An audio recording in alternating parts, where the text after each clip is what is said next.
आदाब नाजरीन, Saiyaara news TV में आपका खैर मकदम है। आइए देखते हैं कुछ अहम खबरें। माह रबीउल अव्वल का इस्तक़बालिया जुलूस गुलाम मुस्तफ़ा कमेटी उमर फारूक रज़ी अल्लाह ताला अन्हा चौक याकुतपुरे की जानिब से तमाम आलम इस्लाम को पुरखुलूस मुबारकबाद पेश करते हैं।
नहीं छोड़ेंगे, नहीं छोड़ेंगे, गुलाम है, रसूल के गुलाम है, मुस्तफा,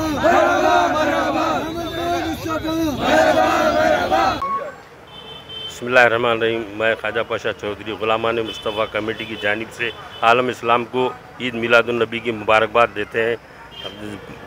पूरी कमेटी जो है ईद मिलादुन्नबी की मुबारकबाद देती है। अस्सलाम वालेकुम वरहमतुल्लाहि वबरकातुहू। मैं गुलामान मुस्तफ़ा कमेटी की जानिब से पूरे अरकान की जानिब से सारे आलम के मुसलमानों को जो है ईद 12 रबीउल अव्वल का शान मुबारक कहता हूँ और ईद मिलादुन्नबी भी जो है मुबारकबाद कहता हूँ और इंशाअल्लाह ताला इस ईद को जो है पुरजोश तरीके से पुरसुकून तरीके से बनाएंगे। अस्सलाम वालेकुम वरहमतुल्लाह। तो जैसा कि आपने देखा नाजरीन, क्या हो रहा है देश और दुनिया में। इस चैनल को सब्सक्राइब करिए, लाइक करिए, शेयर करिए और हमें दीजिए इजाज़त।